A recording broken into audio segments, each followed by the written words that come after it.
lights up the new scoreboard. I'm going to walk over here now. And swing and a miss on a changeup down. It is a changeup, and it is ridiculous. we're forgiving the whole White Sox thing. Thank you. Burns throws, got it, what a play! Oh, man! This is Have a Seat with Jason Benetti and Dan Dickerson. J.K. Simmons, noted Tiger fan, joins us. I don't know if on this podcast you're familiar with the fact that we have the last guest suggest our next guest. Oh, so pressure's on now? I got to come up with somebody? No, that'll be later. J.K., I have to tell you that Jake Rogers, when he was on, he didn't suggest you by name, but he told us a story of when he was shopping for toys with his mom back in the day, and he accidentally stole an item from the toy store and put it in her purse, and the item was a whole thing of M&Ms. Ah, yeah. So by virtue of that, we figured you being the yellow M&M, chose you. No, I think that's a reasonable conclusion to jump to there from that. Sure. Yeah, that was my takeaway. Also, I have a lot of friends as JK. I have a lot of old pals who call me Jake. Oh, really? So we have that in common. No question. How about that? This Do was you meant to prefer be. that we call you Jake? Yes, please. Okay. Continue. Yeah. Now I've boxed myself in, so that's not great. What is it about the Tigers that you kept even when you moved to Ohio from Michigan as a kid? Well, I mean, just it was for love of the game in my hometown, and no matter how many years I spent in that state down south, I was always a Detroit guy. And there was some very nice timing, too, because when I'd been there a year, a little more, was the summer of 67, when the almost summer, and then the summer of 68, which, all you have to do is say 68 to anybody in Michigan. And so that was, all my new buddies were Reds fans or Indians fans, and they weren't winning the World Series, were they? So it was easy to have something to lord over all my new pals. Easy to resist the temptation to join Yeah, your absolutely. buddies with- To become a Red Leg fan? Come on. Do you remember that 68 World Series? Because that's what got me hooked. Oh, Age 9. absolutely. Yeah. My older brother was smart enough to be sick that day at school. Afternoon game. Well done. Yeah. I'm getting off the bus. He's like, hey, come on, Mom. this is ninth inning. I'm like, why wasn't I that smart? So, but I do remember that got me hooked. Absolutely got me hooked as a Tigers fan. Yeah.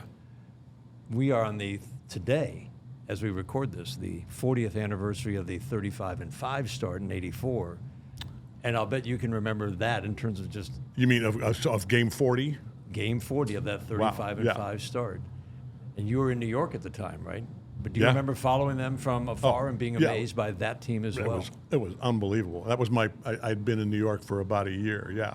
And then that World Series, actually, I was on a tour of a Broadway musical, my first kind of pretty big job out of New York.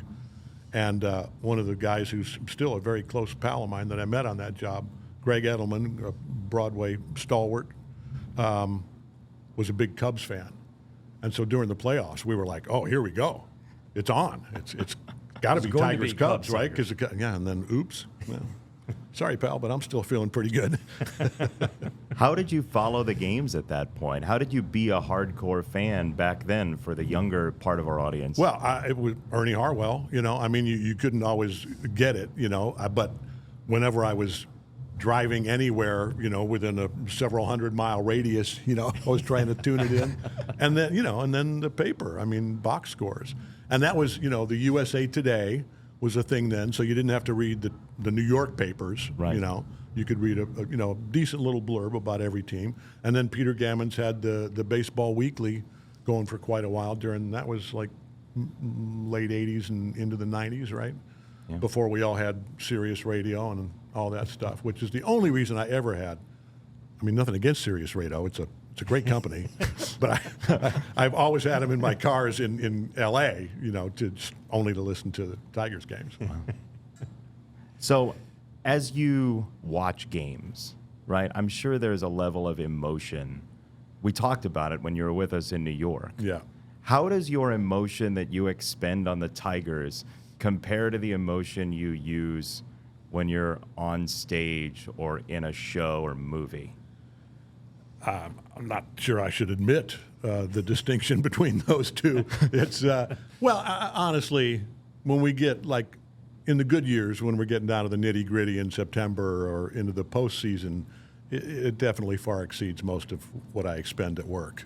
When it's game 40, in late May, and I'm able to kick back a little more and go when things are going great, then rah, and if we're having a tough series like we did in Kansas City this weekend when we ran into a buzzsaw, then you go, all right, it's only game 37, But you've raised your kids right. I mean, you that fandom has been passed on. It has, and it took kind of a vacation there.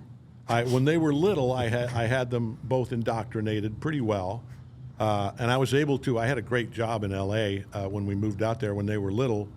7-year run on a cop show called The Closer with Kira Sedgwick, and I played the boss, and I worked about a day and a half a week. Because I was always back at the office saying, go out on location for 3 days and find the bad guy, report back to me, I'll be coaching my little kid's baseball team. So I coached the baseball teams for 6 years. And of course, her brother's team, I got to be the Tigers.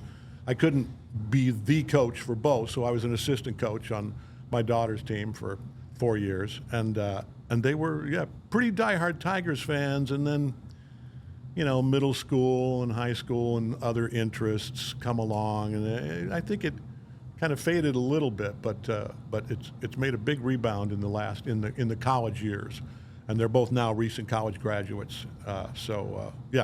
Big fans. We try to watch most of the games together, often later that day or even the next day because it's hard to find the time sometimes. So. As I always tell John Keating, and he never listens, don't spoil it in a text for me because I'm probably not watching it live. He's a fixer, Keats.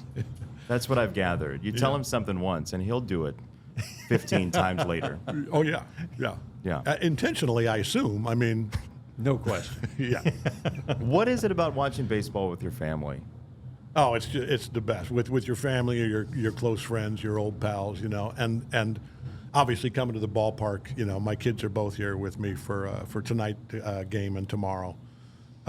It's such a great thing to share. And the last time we were at Comerica was for Miggy's final game last year. Wow. My kids and I. My wife is God bless my wife, such a patient and wonderful woman and mother and wife. Does not give a rat's behind about any sport, unless our kids were playing. When they were playing baseball or when Livy was playing volleyball in middle school and high school, then that was different. And then you saw what a fierce competitor my wife Michelle was. But as far as baseball, she's on a girls' trip this weekend while we're doing our baseball thing. Dan, I do wonder how, if you're a famous actor but you do want to get into your kids' sports, how you either control that or don't while you're watching in person. Oh, talk about how much energy you expend. I mean, when nothing you're like watching your kids play. When you're, it's just, and you see it, every time. And I love one of the things you guys always do on the broadcast with the guys coming up, the guys hitting the big leagues for the first time, and the mom and dad, or whatever family and old friends, and little league teammates, and there's nothing like watching, and of course for me it's the dad especially, and watching him try to just enjoy a baseball game, but you can't because you're living and dying with every pitch more than your kid is who's out there doing it.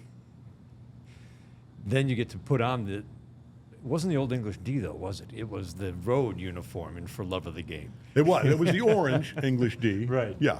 And then you get to do that. Did you have an influence in what team was going to be represented?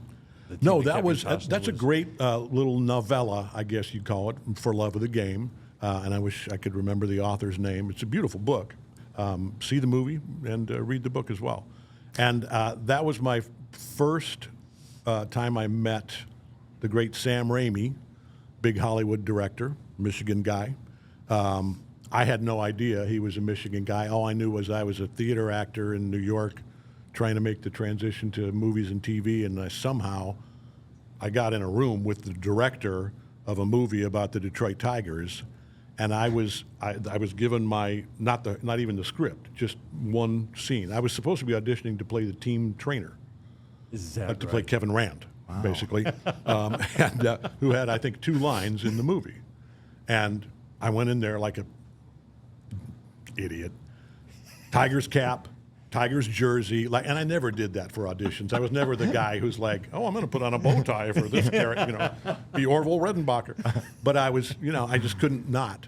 And I went in and I met Sam. And when you're auditioning for 2 lines in a movie, you don't meet the director. But that's what kind of guy Sam Raimi is, because he's a Michigan guy and a Tigers fan. So I go in, hello, nice to meet you, and the casting director says, she's like, let's we don't want to spend too long on this guy, right? So I do, and yes, coach, no, coach, all right, thank you for, and Sam goes, wait a minute, he goes, would you mind? And Costner and I are the same age, believe it or not. I was 43 years old. Our son was born during the shoot of For Love of the Game. So, pretty young to play a major league manager, especially in those days. And the manager was written to be like a crusty old Sparky Anderson guy in the script. He said, would you mind sticking around and showing the sides for Frank Perry? Would you mind? And I was like, no, I'm okay. Yeah, I don't have to rush off and do anything else. And I'll do you a favor. And I went in and read the scenes for Frank Perry, and then Sam and I sat there and talked baseball for at least 5 minutes, maybe 10, and about my opinion, schmuck here from nowhere, about how the baseball is presented in the script, and is it intelligent? Is it a realistic portrayal of big league baseball? And I'm only a fan's perspective, obviously, but we hit it off, and then that movie became, partially because my son was born, while I was my wife's water broke while I was in my trailer on location at Yankee Stadium, shooting scenes with Kevin Costner and Sam Raimi, and I was like, "Bye, guys. I'm gonna miss a day or 2." You made it. I did make it, and you know what? I got more shout-outs to Sam. God bless him.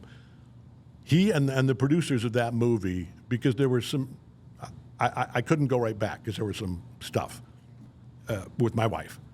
It was all fine, but it was scary for a while, and nobody ever called my agent or this or that, or like, hey, well, time is money. We're missing this guy and we can't. They shot around, number 13 on the call sheet for like 4 days, until I felt like it was okay and I could go back to work. So thank you, Sam. Wow, that's beautiful. Hey, there's your next guest, Sam Raimi. Will you coordinate that? I'll shoot him a text. Thank you. Appreciate it. You're our booker now. Yeah. Evidently. When you became a manager on the screen, what was in your mind, heart, etc.? I tell people this and they don't believe it, because it was 1998, right? So Leyland was in Pittsburgh, right? No, he was in Miami. Miami, yeah. Had been in Pittsburgh. Yep. And I, even as a diehard Tigers fan, I loved Jim Leyland, the manager, when he was with the Pirates. And Jim, just the sense you get of him as a guy. So I 99.9% based my portrait. I grew the mustache, and basically based Frank Perry on Jim Leyland, including lots of the ad libs because I knew that there were certain things. Attababy, I think, was one of his things in the dugout, and like really was basically doing a Leyland impression. So, Jim, I owe you some residuals. Did you talk to him before that? Had you ever met him before that? No, never. And when I finally did meet him, when I took Joe and a couple of his little knucklehead Little League teammates to a game in Anaheim, when I was, just getting to a point where people would kind of recognize me in a crowd, we got spotted by the guy who was at that time the Tigers clubhouse guy. He came up and gave me a card. It was because we were the only guys. I think we were sitting, several rows deep. But I paid a scalper for some good tickets, and it was me and Joe and Malik and Matthew from the Tigers, the Pan Pacific Park Tigers, and Marcus Thames was going off, and I think hit at least 2 home runs, and we were the only guys in Anaheim, standing up and screaming and going crazy. And they started looking up, and I know that I saw Granderson like kind of look up there and go, do at least a double or triple take, going, where have I seen that guy before? And so then the next day we got to go down on the field and during batting practice and meet Jim Leyland, and more intimidating than Brad Pitt, Tom Hanks. I mean, any movie star I'd ever met, I felt like a little leaguer meeting, Babe Ruth. Try doing the manager show with him every day. Did Granderson yell Dr. Skoda? I saw him resist that urge. You did? Yeah. He was thinking it. Yeah. You talk about having a line or two, and you are one of the hardest working people in Hollywood. I mean, I've looked at your IMDb credits. It's 238, I believe it was. Various credits on whether it's voice acting or TV or movies.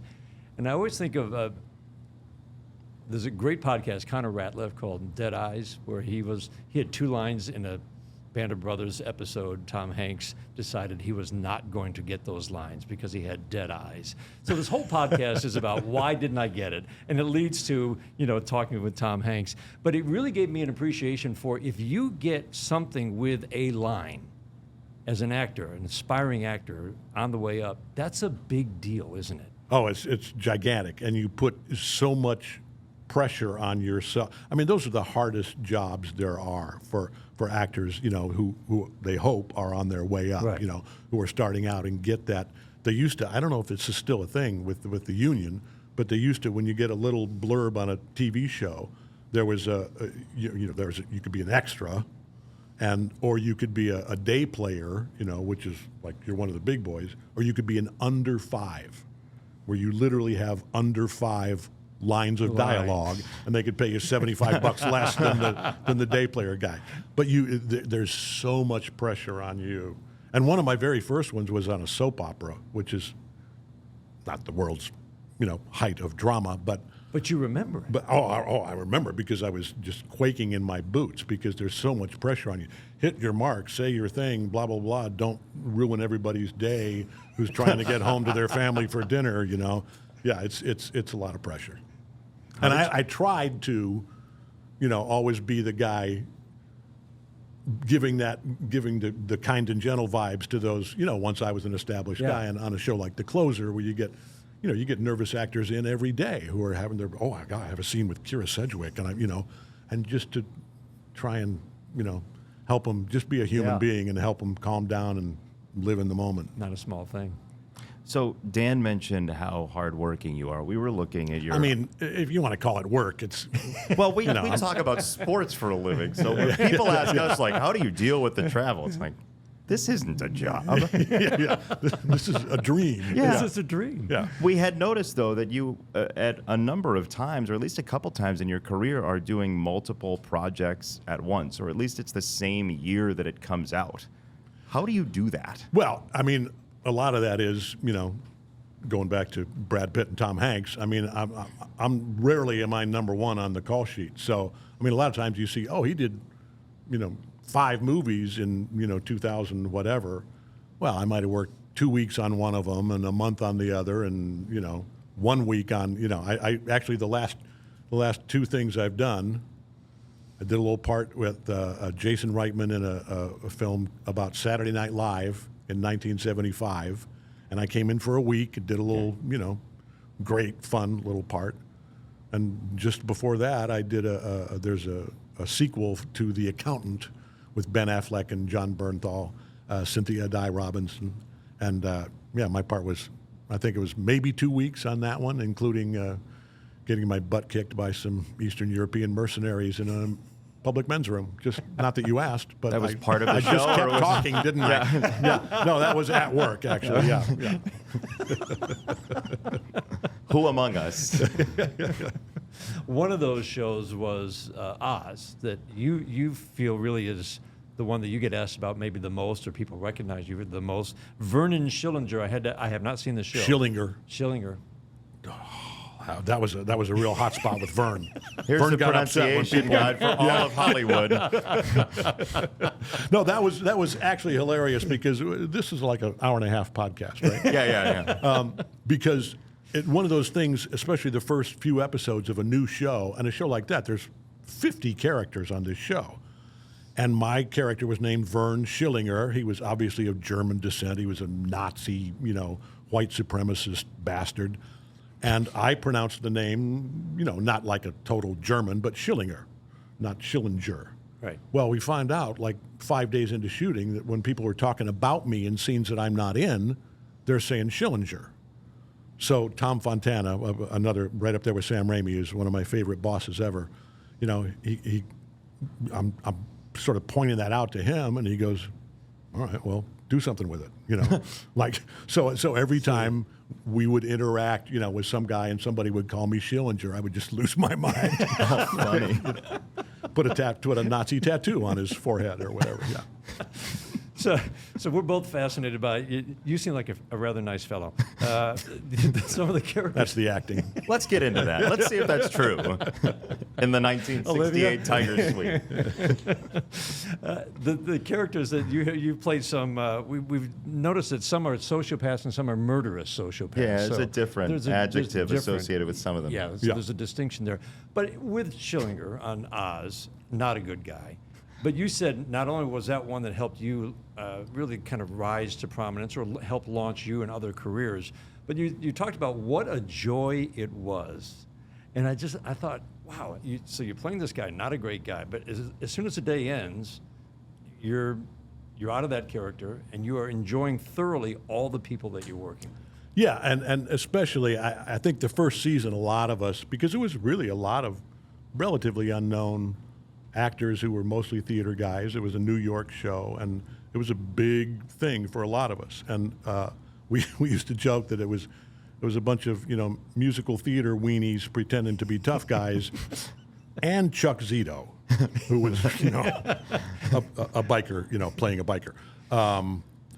But we all, it was difficult the first several episodes, because we're all kind of striving for credibility and trying to be this, head of the Aryan Brotherhood and the head of the biker gang or the whatever the character was, and it did take a little while to shake it off sometimes at night. But then several weeks into the season, we had bowling night a couple of times where I'd be out there with Eamon Walker, the head of the Black Muslims, who's a Brit, by the way. People who watched Oz or Chicago Fire don't even know that. Great actor. And Harold Perrineau and Lee Turgeson and Dean Winters, and we'd be out at the bowling alley just having some beers and kicking back and going, okay, we can relax. We don't have to pretend we're real tough guys. Yeah, we're just having a good time and getting to work on the first original drama on paid cable. Is that right? Yeah, Wow. yeah. It was a year before The Sopranos. Yeah, That's wild. Tom Fontana was a groundbreaker. You were describing having a couple lines, and then you're describing being so deep in character that it has to wear off at the bowling alley. And I can't help but think about the state of the Tigers right now. And I don't think that's a ham-handed comparison because you have a lot of young guys taking young at-bats. And I do wonder what you felt like as an actor when you first started and how you look back at those sort of intermezzos, right? When you were learning how to be great, how do you feel that as an actor? Because we're watching it on the baseball diamond. Well, I mean, I think the best parallel is, the main thing you have to do is not be in your own way, and some of the baseball quotes are don't try to do too much, let the game come to you, just breathe, relax. And it's, equally hard for somebody who wants to establish himself in the big leagues as it is for an actor who wants to establish himself on Broadway or in television or film. And when young actors ask me for advice, the one thing I always go to is just breathe and listen. And when I say listen, I mean listen, like really listen to the other actor. Don't do what you rehearsed in your head in God forbid, in the mirror, or at least, you know, at home alone in your apartment, you know, really listen to the director. Don't be nervous, right? Easy to say. Yeah, don't be nervous. Just don't be nervous, and then you'll be fine. Here's a live crocodile. Yeah. Don't be nervous. Yeah, wrestle it. Why do you say God forbid in the mirror? Well, Is that verboten? No. in the Simmons No, house? believe me, there are. You work with a lot of different actors, and sometimes it's like, oh, you literally rehearsed this in the mirror, and I'm basically doubling for either mirror or a blank wall right now, because you're not. There's, you know, I mean, sometimes there's a lot of give and take, and it's a conversation, and you're playing a scene, and you're even improvising, or you know, and sometimes, you know, and very good actors often, you know, will come in and they have done all their homework and everything is prepared, and it's not all that relevant what the other actor may be bringing to a scene, you know, and that presents challenges that often by the time you see the movie, you know, if it's well directed and well cut and everything else, and you got actors who work in vastly different ways, and it looks great, you know.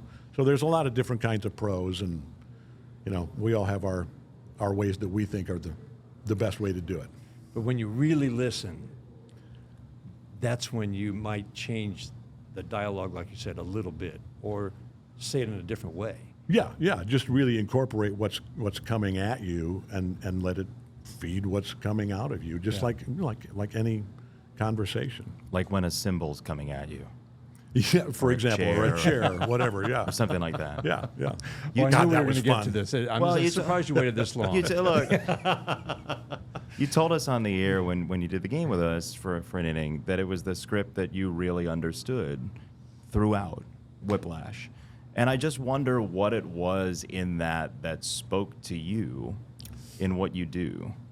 Well, it was, you know, however twisted sociopath, you know, that guy was. I'm glad that you just said sociopath. That's the way we use that word. As we all know. However, you know, messed up that guy is, everything that he does is for what he perceives as a pure love of a pure art form, jazz. There's nothing else in his life. And there were a couple of scenes that were not in the movie, and I was every time an actor gets anything cut from a movie, it's like, wait, how could that happen, you know?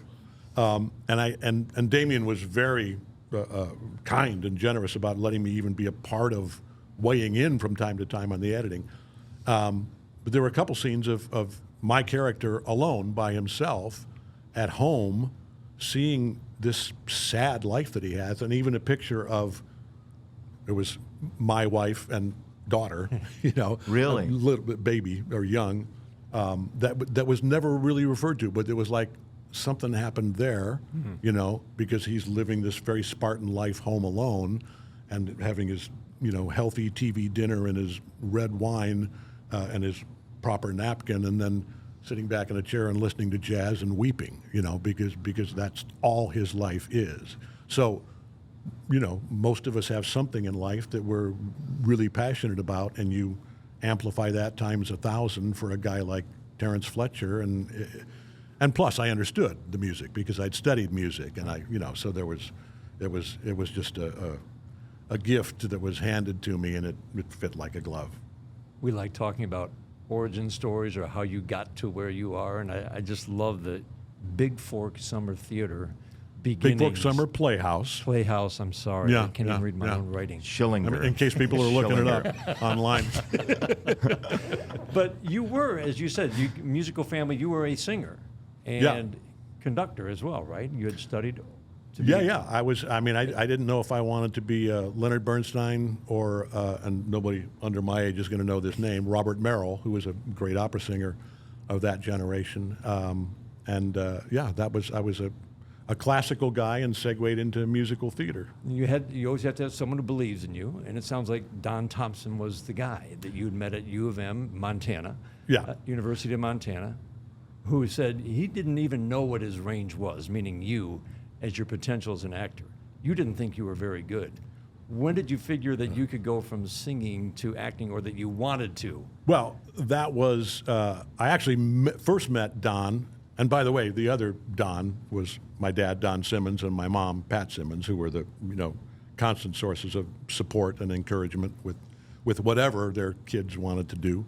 I had taken a semester or a quarter off of college because I had a professional job with the Great Falls, Montana Symphony playing Figaro in The Marriage of Figaro with a couple of like real big-time pros from the Seattle Opera Company, and I had to take the quarter off. I was up there bunking with a pal of mine who had just graduated, who was in the chorus, the opera chorus, and basically just kind of hanging around a lot during the day because the rehearsals were in the evening because it was kind of semi-community, opera company, some pros, but a lot of amateurs. And I just got bored and went into the theater when they were putting the set in and asked if I could help. And the guy who was in charge of the sets was Don Thompson. Him and his high school class, he was teaching high school in Great Falls at the time, and he'd been running the Playhouse with his wife Judy for a few years then. And their big philosophy is everybody pitches in, everybody does everything. You're not just the lead in the show, you're also going to be in the chorus the next night, and you're also going to be sewing costumes or pounding nails or swabbing the men's room or something. And he saw the guy playing the lead in the opera coming in saying, I don't know how to do anything, but I can put some paint on a flat. And he thought, I want to work with this guy. I don't care if he can act or not. He's a team player, and he's the kind of guy I want to work with. Once you did it, though, did you feel the bug? Oh, absolutely hooked. Like, yeah, I'm not going to be a singer anymore. But it was a transition too, because I was doing musicals, so I'm singing and acting, and my acting was horrible, because I was kind of coming from the world of opera, so everything was I'm going to walk over here now, and I love you, Fiona, And I had to learn, somewhere between that and Marlon Brando, is how to properly act on stage. I'm inspired to do the game tonight as an opera singer. Excellent. In that vein. Would you be open to that as a DVRer or no? Oh, yeah. Well, I usually just mute it. Oh, good. I was going to ask what you like in an announcer, but silence is evidently the answer. If you were going to pick, you mentioned musical theater. If you were going to pick one song from a musical as your walk-up song as a batter, what would you pick if we confined it to just musical theater? Greased Lightning. From Grease. From Grease. From Grease. Yeah. Have you seen anything? No. Which is not one of my favorite musicals. It's not. And I was never in it. I was That's the why. music director for it once, but that was just the first, Yeah. I used to think I could run fast. When I played some center field, and Did you? I mean, yeah. Go gap to gap. Yeah.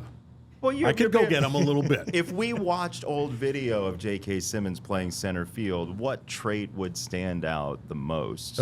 Getting a jump, actually. Really? Yeah. I felt like even when I was, playing softball and stuff in later years, I always, until the ice started to go, I always got a good jump. So I could make up for not having the elite speed by getting a good first step. Closing. Yeah. If we compared your acting career, Baseball Reference, you on a Baseball Reference if you use the website? Oh, yeah, yeah. So how they have like comparisons? It'll be like Gary Carpenter is most like these 10 guys. If we took your acting career and compared it to a Tiger career historically, and you can think about that for next time you come on the podcast, I'm which going we'll to need just to lock in right now. because my ego's going to start showing, Yeah. because I'm going to start naming Hall of Famers. LK line. Are you an LK Of on course. Number one. Are you kidding me? Are you a Tram? Are you a Whitaker? Are you a Verlander? I'm. You know what? I'm going to be a Tramiker. Yeah. Call me a Tramiker. Why? Because I always aspire to the whole, going back to Don Thompson, meeting him in Montana. It's a team game, Baseball is a team game. Acting, whether it's theater, television, film, a lot of people are very successful and very talented, with a me first attitude, and God bless them. But the real joy in it is being a contributing teammate. And for those two guys, being the Keystone Combo and the all-stars that they were for so long, and we will never, ever, ever see that again. Not just the two guys that talented at those positions, but certainly not for that length of time.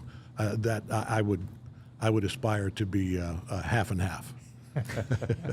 I love that. I do too. That's a good combo. Yeah. What do you like in a baseball announcer?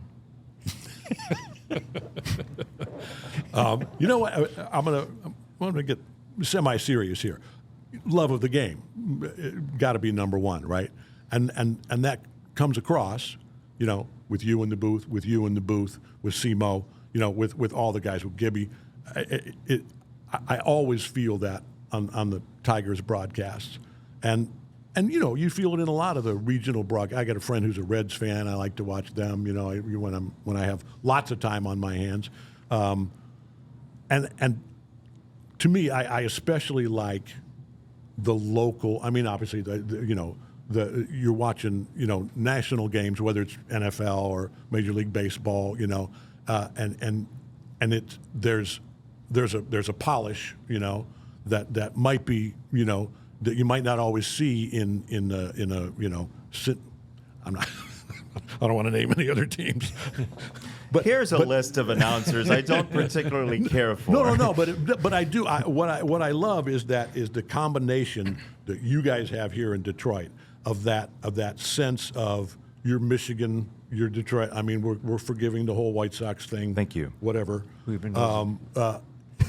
It has a regional feel to it and a love of this town and this state and this team and the history of this team, but also a real polished professionalism. You guys have been doing it for a while.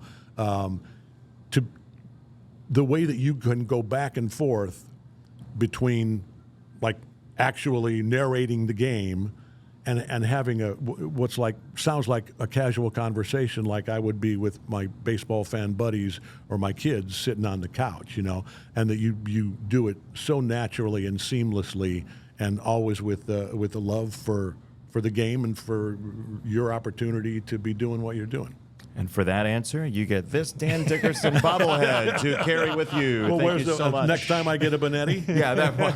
Give it 25 years or so. I do.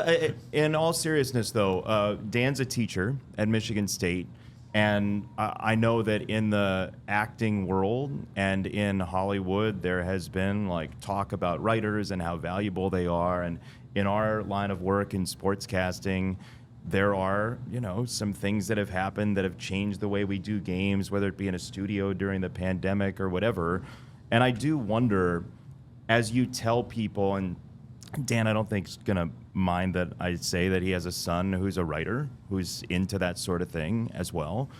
What would you say to people who want to be young in a craft, whether it's sportscasters, actors, writers, that has challenges, but you're still magnetized toward in your heart?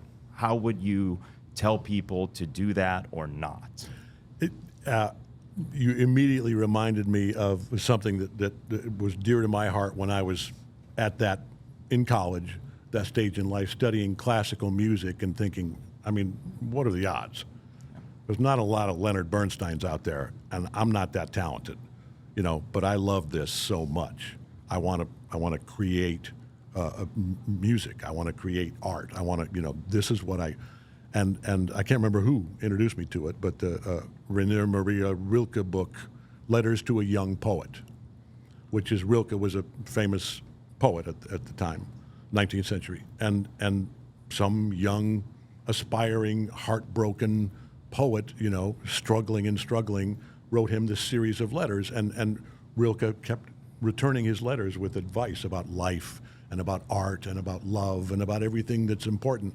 And his overarching theme was, if there is anything else you can do professionally for a living and